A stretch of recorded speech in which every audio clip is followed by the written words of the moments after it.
And welcome back to Bengal Bites, a podcast about the Cincinnati Bengals from one fan's real, honest perspective. I'm your host, Derek.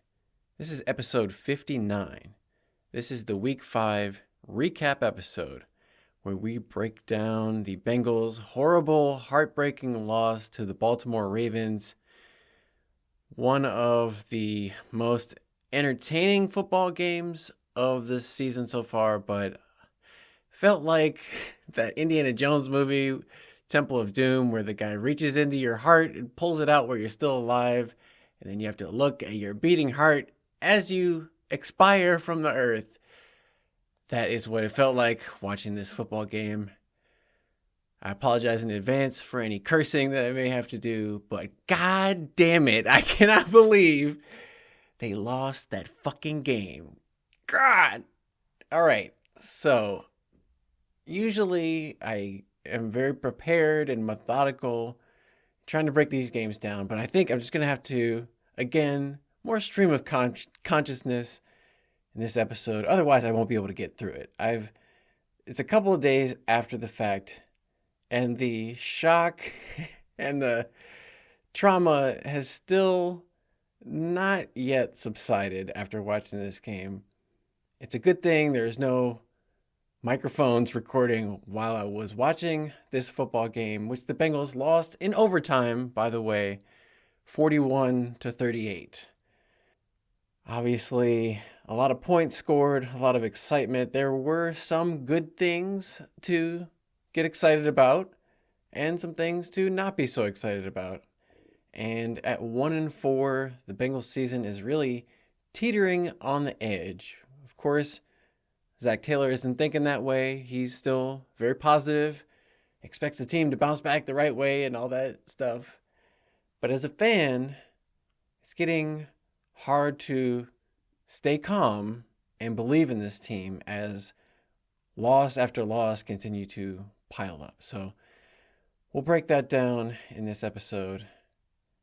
If you didn't catch last episode, the preview episode of this game, I talked about how I was very excited because it was going to be the first AFC North matchup with Kevin Harlan calling the game on CBS and Trent Green. And I was not let down by either one of those. It was a great game for Kevin Harlan to be calling. There were so many incredible plays, and we had Kevin Harlan there to make it that much better. And to my surprise, even Trent Green added something to the broadcast. I thought, for once, Trent Green provided some valuable insights into the game and didn't get in the way. I know this is one of the positives. I'll start off with the positives. Trent Green in this game, he did a good job of adding analysis, but not too much personality. Sometimes I feel like the color commentators try to get, too funny and like make jokes. Like Tony Romo tries to get too cute sometimes and make jokes that aren't there. Or you've got a guy like Tom Brady. Now, obviously, Tom Brady is brand new to the game, but Tom Brady, he just like a lot of times he sounds like Dave Lapham sometimes when he's calling the game. He'll just be like, "Oh, wow, oh." That's my Tom Brady impression. But yeah, Trent Green in this game, he said stuff and then he got out of the way and let Kevin Harlan just do the most of the work, which is great because I love Kevin Harlan. But Lamar Jackson, I know he's the two-time MVP. He's an incredible athlete. There's nobody, I don't think, walking the earth that has the amount of pure athleticism as Lamar Jackson. He's so fast, so strong, so quick, it's unbelievable. The only person I would even put in the same category is Jamar Chase for the Bengals.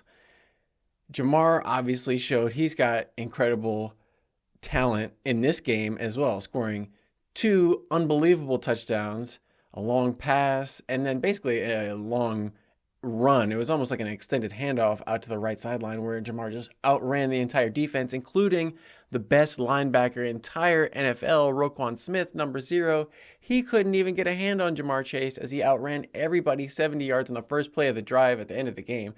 for a touchdown. But even that wasn't enough to overcome Lamar Jackson in this game. It was unbelievable. Of course, the play everybody's talking about was the game at the very end of the fourth quarter where Baltimore has it at first, or whatever it was, goal to go at the 7-yard line. Lamar drops the snap. Ball's on the ground. Perfect. Bengals are going to pounce. Oh, wait. Lamar picks it up and scrambles and gets away. All right, Sam Hubbard, he's got him in his sights. Surely he'll be able to bring him down. Lamar hits Sam Hubbard in the face with 2 vicious stiff arms to Sam Hubbard's face. Sam Hubbard falls on the ground trying to dive at Lamar and can't bring him down. Lamar is still up as he has been doing this entire game. And I know this is a Bengals podcast, but Lamar Jackson, it's amazing when you watch him play against another team. But it hurts when it's against your team. And I'm a football fan. As much as I'm a Bengals fan, I love football, the game, So if Lamar Jackson was playing for the Bengals, this would be an amazing, game if they had won.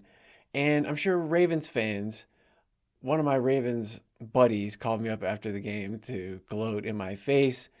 And they were talking about how this was one of the best NFL football games they'd ever seen. It's the best regular season football game of all time. And a lot of people after the game were talking about how good it was. But from a Bengals perspective, it didn't really seem like that good of a game.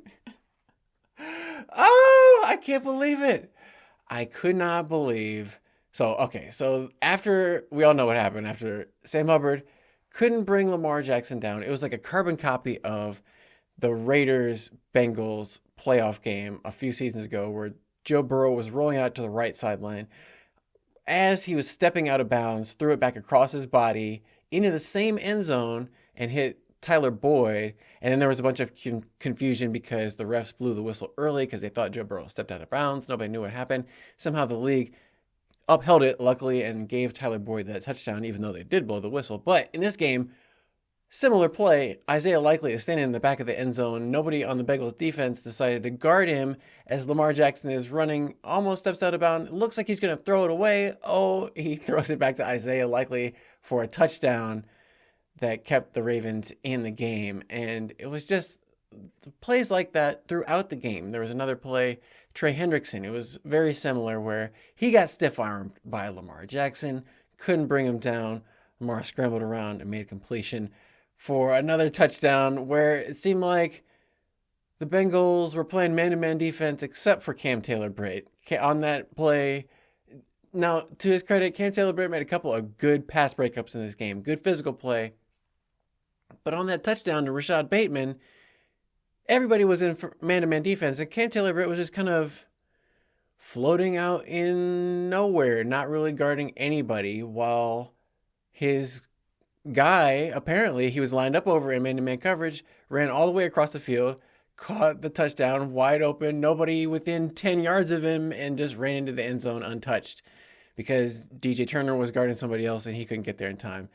And it looked like there's no way Cam Taylor-Britt was passing off a wide receiver to Sam Hubbard in coverage. For some reason, Bengals were doing, a lot of different things to try to counteract Lamar Jackson in this game. And I'll get to Joe Burrow.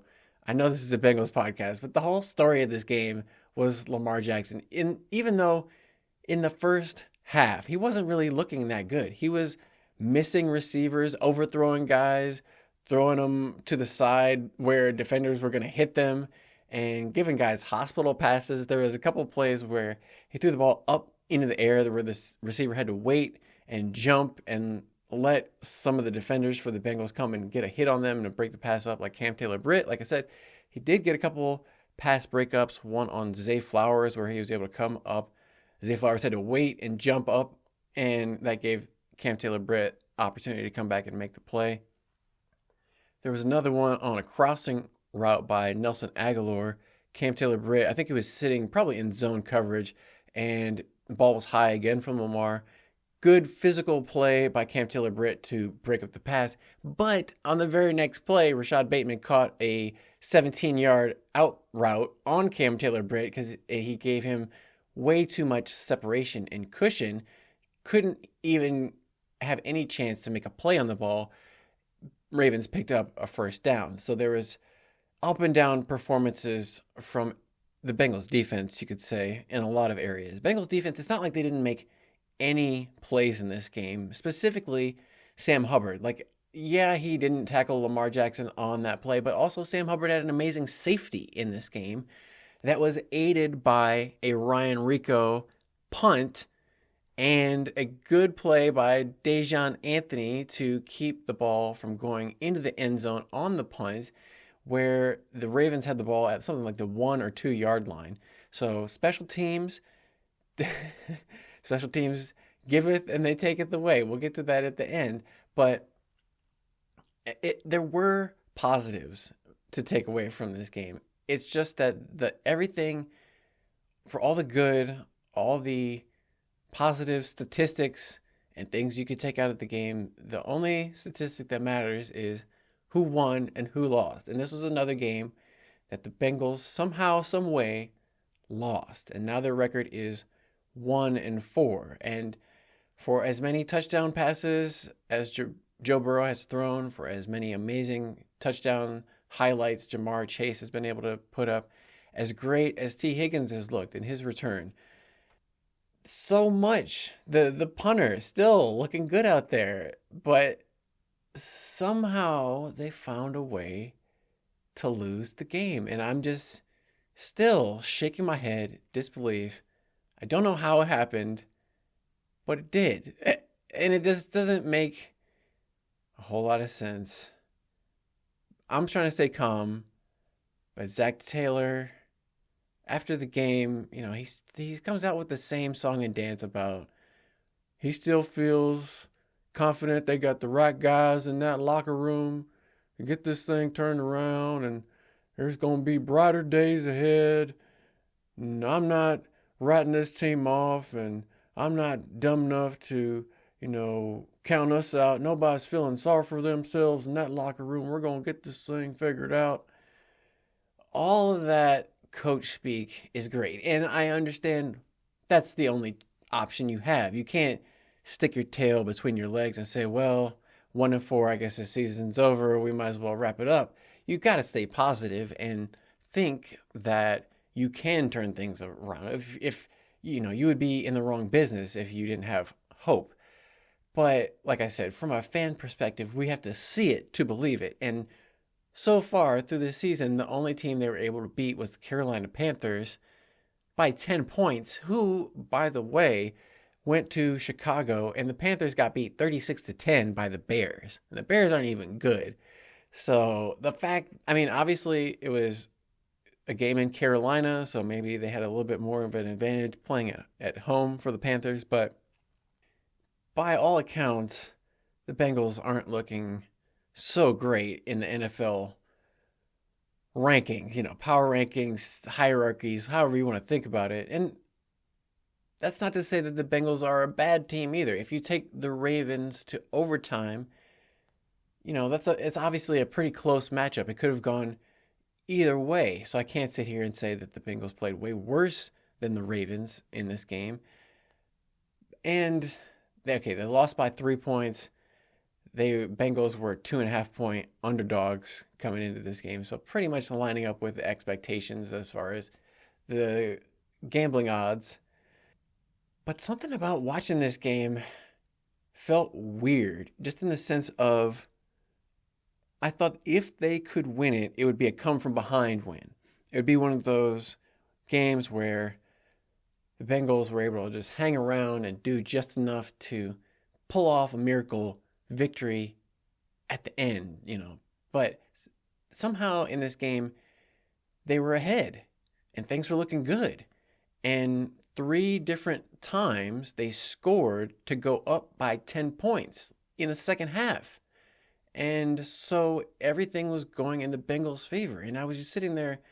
On the one hand, obviously I was happy, but I was confused because I was like, wait a minute, this isn't how this was supposed to play out. I thought, okay, yeah, it's great that we're ahead, but something doesn't seem right. Maybe it's just the fan in me of never being able to enjoy being ahead. You know that NFL games are always going to come down to a one score most of the time. It's never going to just be get ahead by 10 points and stay ahead, and the other team will find some way to come back, do something. But I didn't know how it was going to happen. I was like, something's going to happen. And unfortunately it did. And in fact, probably the thing that couldn't happen at the most critical time did. It was another situation similar to the Panthers game where Joe Burrow, in a critical moment late in the second half, threw an interception where he was targeting his top receiver, Jamar Chase. And all throughout the game, Jamar ended up with, I think it was like 10 catches for 193 yards and 2 touchdowns. Yeah, 10 for 193, 2 touchdowns, along with 70 on 12 targets. So again, another very efficient day. If they throw the ball to Jamar, usually most of the time he's catching it or he's getting a pass interference penalty.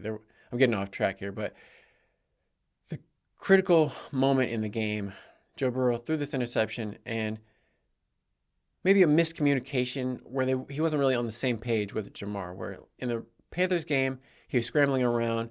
He expected Jamar to go one way. He went the opposite direction, threw it up, easy interception. In this game, Jamar was getting covered one-on-one by number 44, Marlon Humphrey for the Ravens, and it was a slant route and from the outside. They've been running slant routes all game.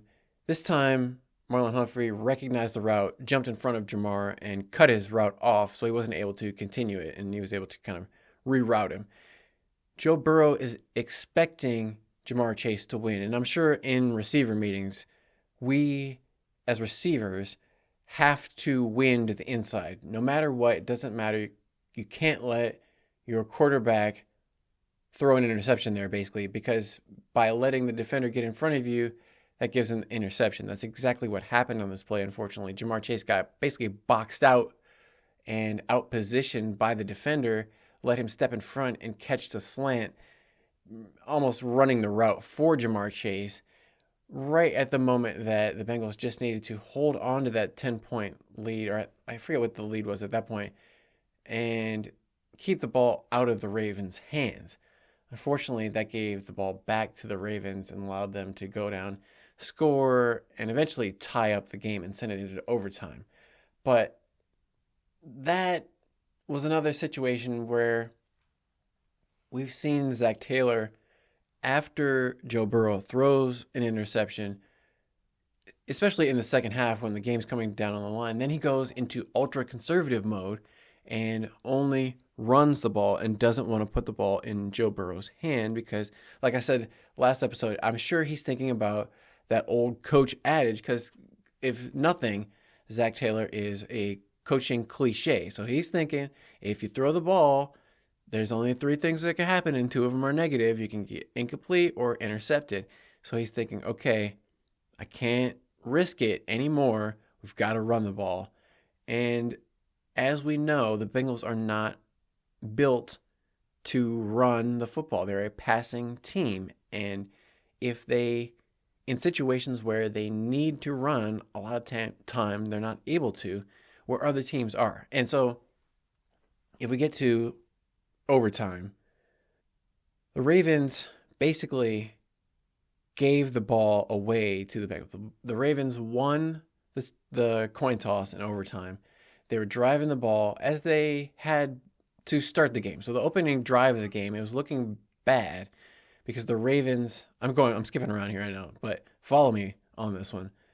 So from extremes, from the very start of the game, the Ravens got the ball, drove it all the way down on the Bengals, pretty much without any resistance from the Bengals defense, scored a touchdown, looked like it was going to be an easy offensive day for the Ravens. But to the Bengals' credit, they were able to stop the Ravens, force a couple of punts after that.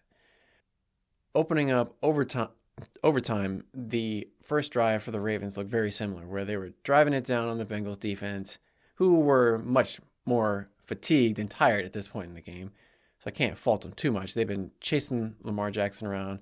People like Miles Murphy, who was back in this game finally, and he got a little bit of pressure on Lamar Jackson, but wasn't able to bring him down, especially in a couple of key moments where Lamar Jackson just kind of faked Miles Murphy out. He wasn't able to take a good angle. Again, Bengals taking bad angles on defense a lot of the time, not able to make the tackle on these guys. Some of the tackling was better for the Bengals defense. Dax Hill, I think one of the first runs from Derrick Henry in the football game, Dax Hill came in from his cornerback position, made a good tackle.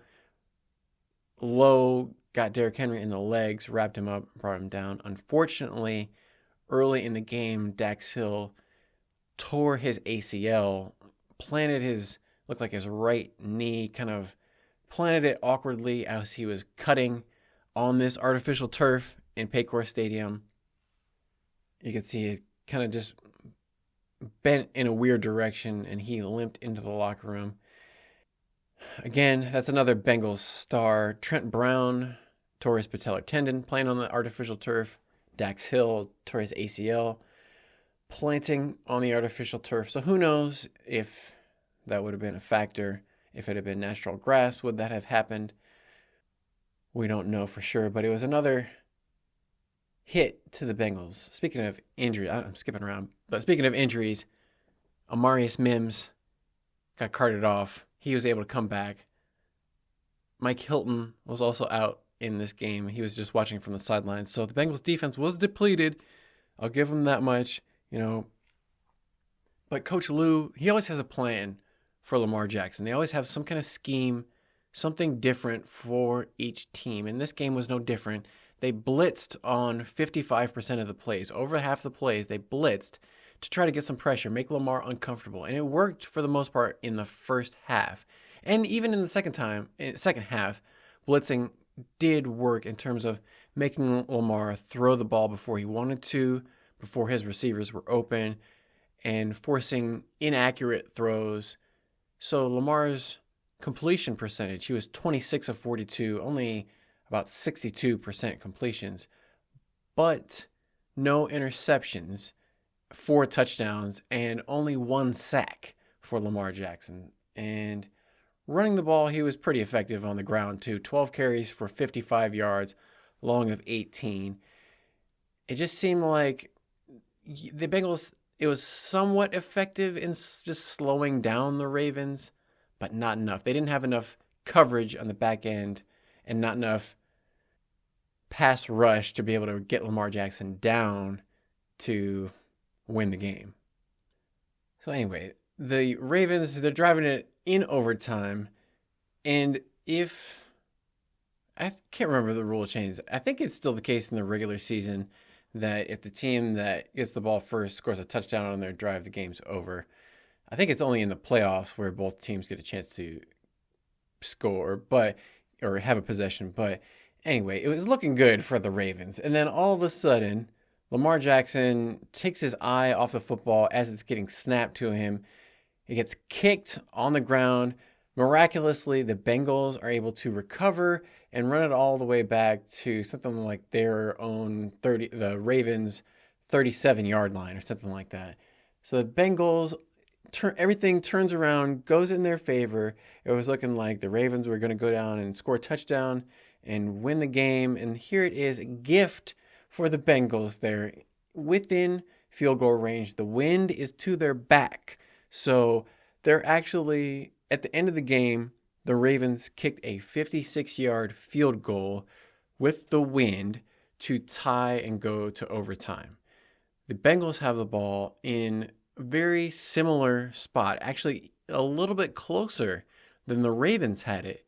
So same spot, but just a little bit closer. And there's plenty of time. They can do whatever they want to do.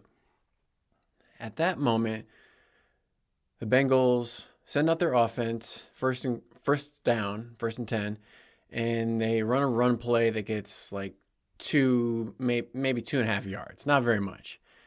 And then they have a choice. What do they want to do on second and third down? Again, at this point, it's going to be about a 53-yard field goal with the wind. So not easy, but not difficult. It's kind of a crosswind, left to right. So not like, there's a little bit of something to play with there, but if you hit it right, everything goes well. Now you can't say a 50-plus yard field goal is easy, but Evan McPherson, like they say, they got plenty of confidence in him. He's got plenty of leg. Everything they're confident in. They expect him to make that field goal and win the game at that point. Now, then after this, Bengals send in extra offensive linemen, pretty much telegraph they're running the football. They're not going to pass it, they're going to run.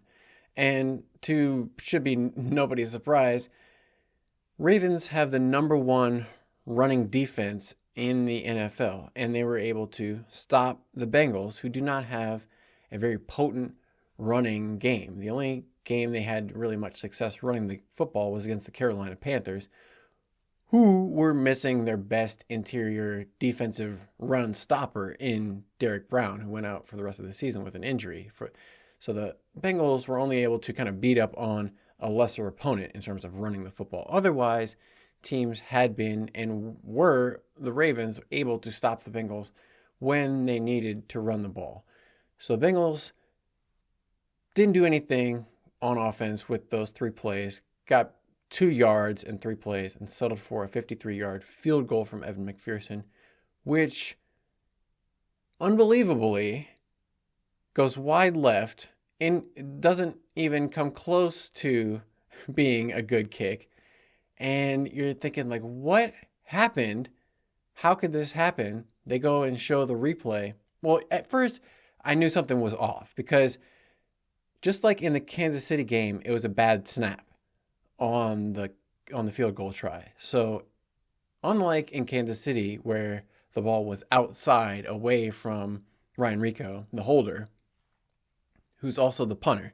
So he's a dual responsibility. He's got a punt, which he did a good job of, but holding on field goals is also his job because they don't use backup quarterbacks anymore. Now they don't waste a spot with the backup quarterback for whatever reason. They use the punter. So the punter's in there fielding it. This time the snap goes the opposite direction. It's too close to him. So normally you want the holder to not really have to move his body and twist his torso at all. He just stay in the same position, barely move his arms to catch, put the ball on the ground, and pretty much be like a statue.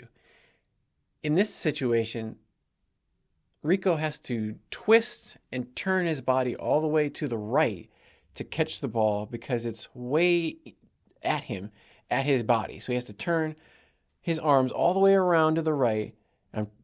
You can't see me. I'm demonstrating this away from the microphone. He has to twist all the way to the right and then twist all the way back to the left to put the ball down on the ground. As he's making that motion to move from the right back to the left, the ball slips out of his hands because he's trying to not slam the ball down on the ground, but just place the ball down easily so he still has a light touch because as the ball is being kicked, you don't want your hand to be really forcing the ball straight into the ground. Otherwise you get your fingers broken that way.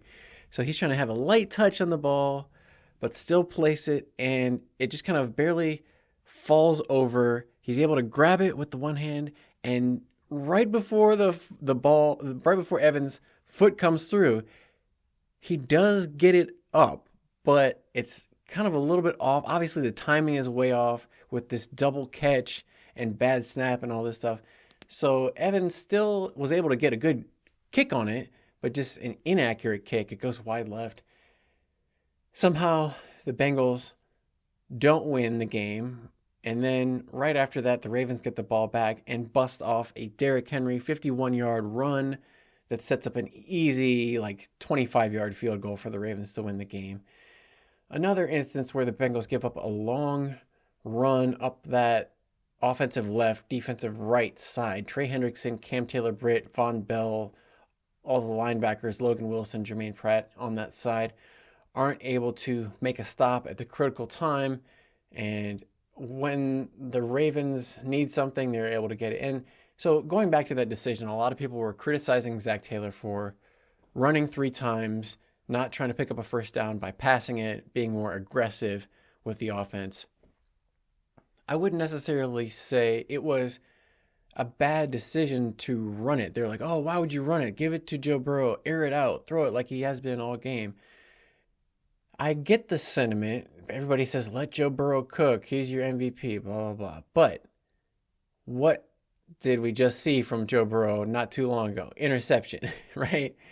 So it was a great game. 5 touchdown passes from Joe Burrow, 30 for 39. So great completion percentage, over 76% completion, 392 yards, great passer rating, great QBR. But he had the interception. Not a perfect game.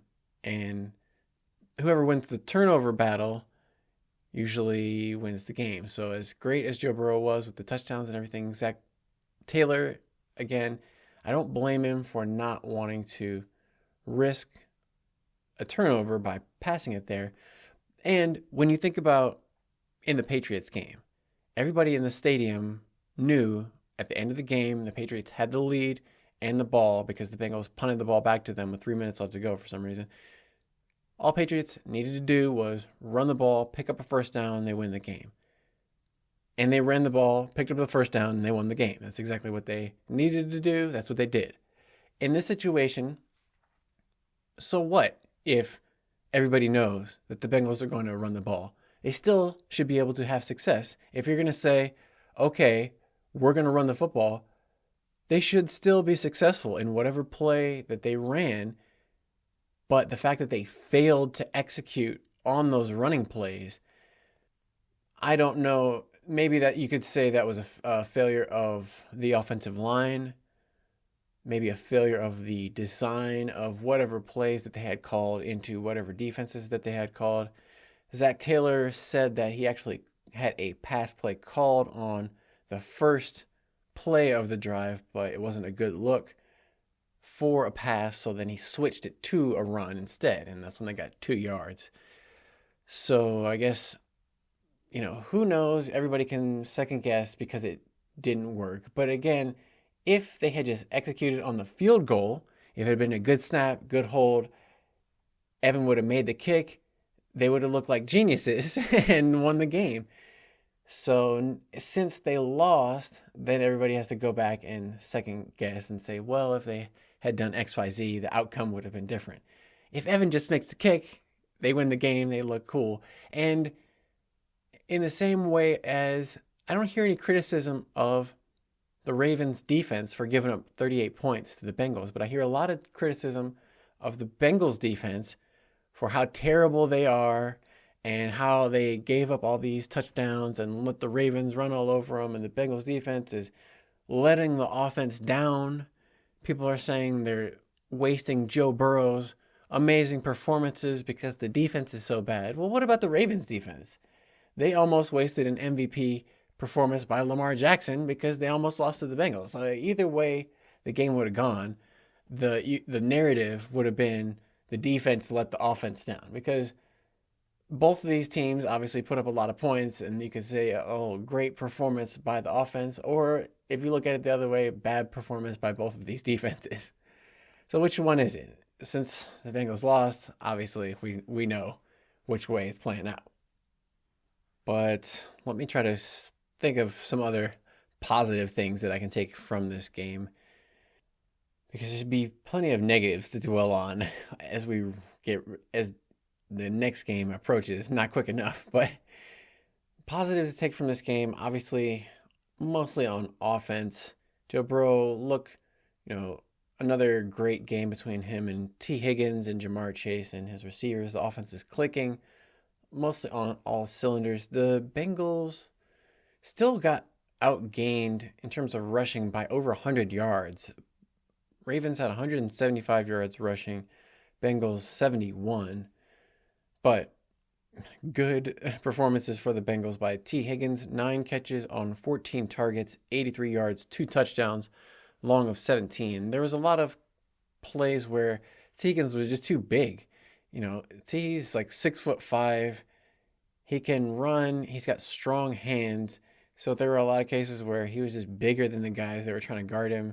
He could just reach out and snatch it out of the air, and he would get tackled, but he would usually gain a first down. Andrei Iosivas, only 2 targets, but one of them was a great 39-yard catch along the right sideline where Joe Burrow, he hung the ball up way up in the air, and like a rainbow, it kind of fell out of the sky, dropped down into Andrei Iosivas. But he had to wait and kind of wait. It was almost like a punt, catching a punt for Andre. So good job of concentration because there was 2 defenders getting ready to hit him right as soon as he caught the ball, but he was able to hold on to it, make the catch, set the Bengals up for a nice touchdown on that drive. So good play from him. Mike Gesicki had a bounce back game. He had a nice catch along the right sideline where he went up and then he tapped both feet before he went out of bounds. 19-yard catch. Great play. It wasn't reviewed by the Ravens because he was able to get both feet in bounds. So that was a good play by him. Couple catches, but a quiet day from Eric All. 2 catches, 10 yards, 2 targets along at 5. Jermaine Pratt had the fumble recovery. Sam Hubbard had a bounce back game, despite not being able to get Lamar Jackson down on that one highlight touchdown pass to Isaiah Likely in the back of the end zone. Sam Hubbard led the team with 9 tackles, 7 solo, 2 tackles for loss, including the safety, 2 quarterback hits. Sam Hubbard said he's been recovering from that hamstring injury, pretty severe hamstring injury, it sounds like, and he said that he probably came back a little bit too soon, but he's trying to help the team out, and since they were already depleted by injuries by other guys like Myles Murphy going on injured reserve and Cam Sample going on injured reserve and Jeff Gunter retiring and just a lot of things. So hopefully that means Sam Hubbard is going to continue to improve and look more effective because he looked his best game of the season by far. So Jermaine Pratt also had 9 total tackles, 6 solo, 1 quarterback hit. Logan Wilson also 9 combined tackles. Cam Taylor-Britt had 6 tackles, 5 solo, but a few of those were on plays where he was the guy in coverage and they were throwing the ball at him because he was giving up a lot of separation to the receivers. They were getting open, catching a lot of passes as they did last week against Cam Taylor-Britt. So he had a couple pass breakups, passes defensed, where he made nice plays on the ball, but also gave up some yardage and just seemed to drop coverage on that one touchdown where everybody else was in man coverage and he was just kind of playing hang out in the middle of nowhere and not guard anybody. But Geno Stone, 5 tackles. Look, where's Von Bell? Von Bell, 3 tackles. Safeties, I didn't really hear their name called very much at all. Quiet day from the defensive safeties, and that was disappointing. Pretty much the only time I heard Geno Stone's name called was when he dove at Lamar Jackson's feet and Lamar jumped over top of him and kept running.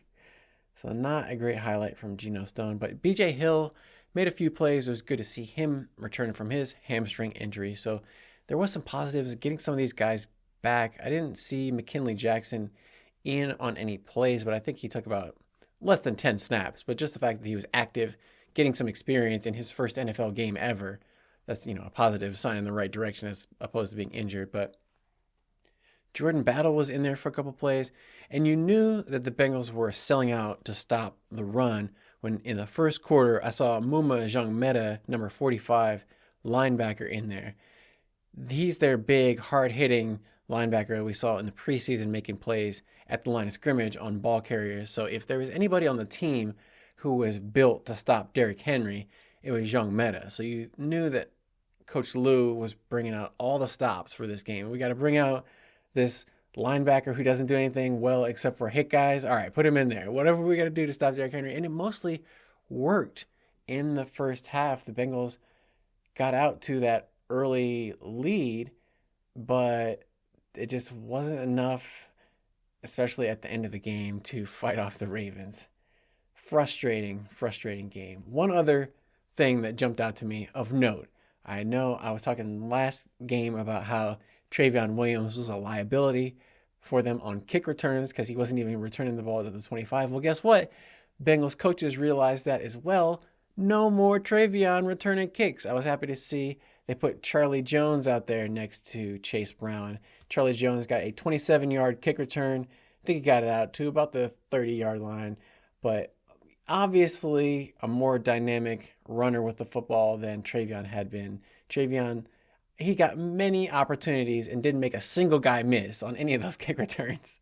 So obviously, the Bengals coaches, they knew more than I do, but if it was obvious to me that they needed to make a change, it was obvious to the Bengals coaching staff as well.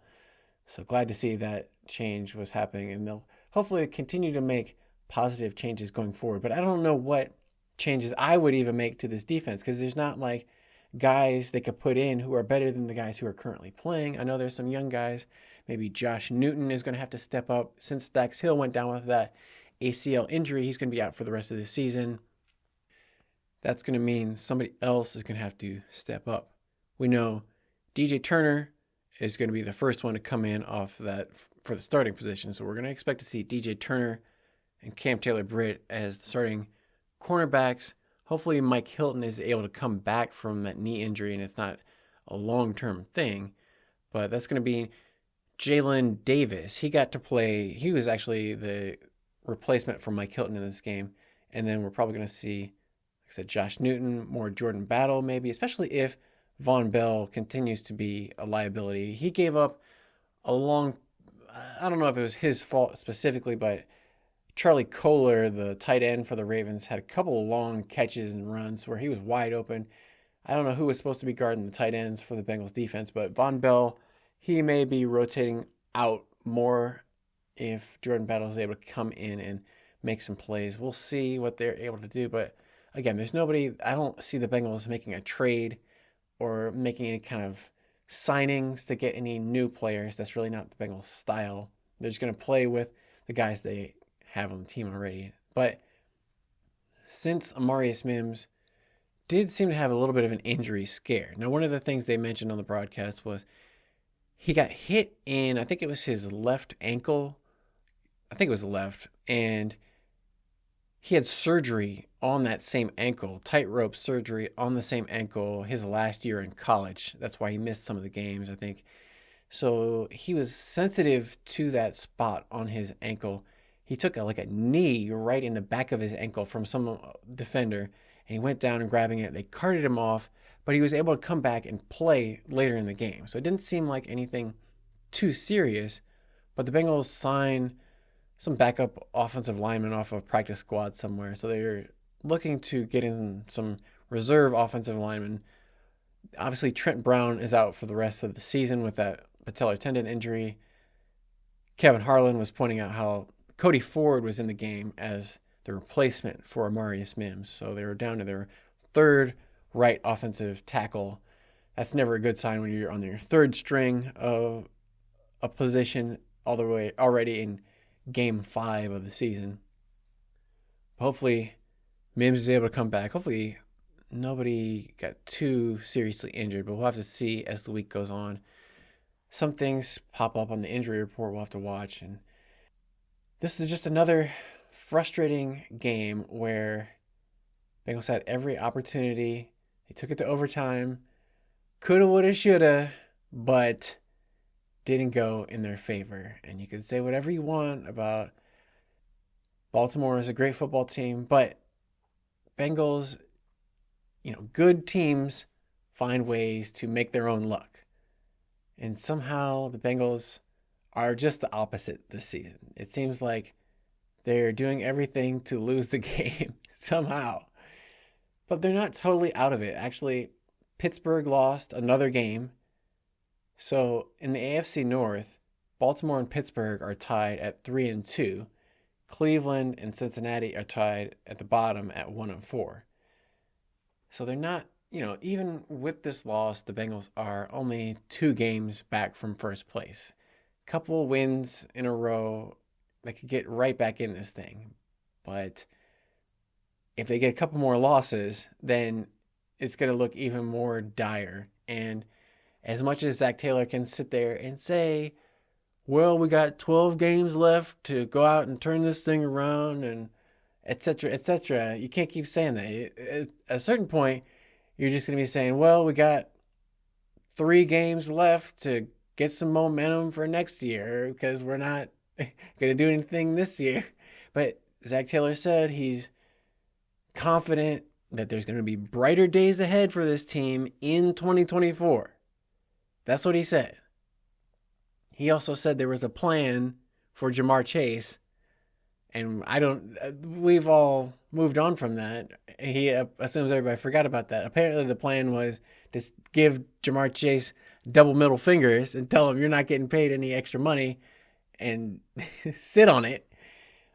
So I guess that was the plan. Mission successful on that one. But the thing that's frustrating to me about this whole situation is Zach Taylor's job is not in jeopardy at all. The only thing that maybe could happen would they would change defensive coordinators if the defense continues to be one of the worst defenses in the league and they give up like 40 points every game for the next 5 games. Maybe they would fire Lou Anarumo. They're not getting rid of Zach Taylor because he signed a new contract through 2026.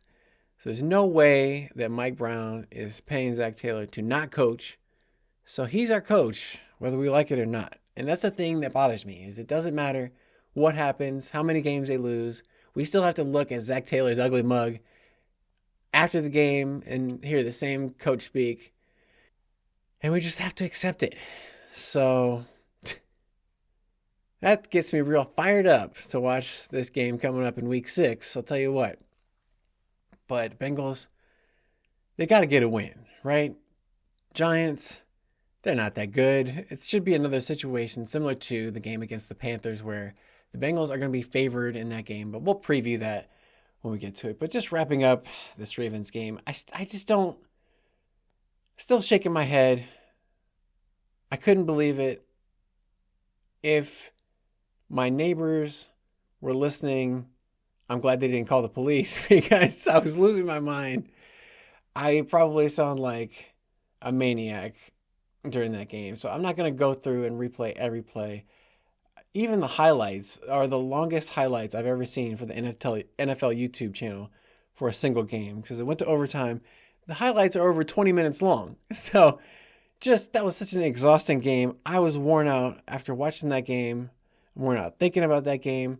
And as easy as it is to say the team is just going to bounce back, hopefully that's true. And hopefully this isn't a loss that the team takes too hard and they are able to bounce back and find what they need to have another outstanding performance against a Giants team and get a win that they need so badly.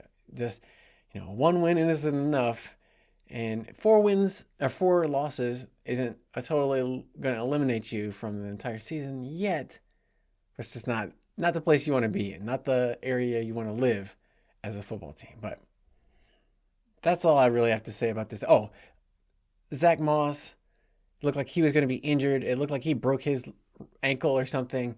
Somebody landed on it. And then like 2 plays later, he was back in the game. So just like that, it looked like this whole season could be flipped on his head if Zach Moss was hurt and out for the rest of the entire season. We'd see like Chase Brown and then Travion would be in there. So thank God for that.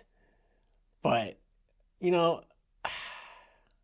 this is why the NFL is so great. And as Joe Burrow said, like, for football players, in terms of risking injury to their body, this is kind of what they signed up for.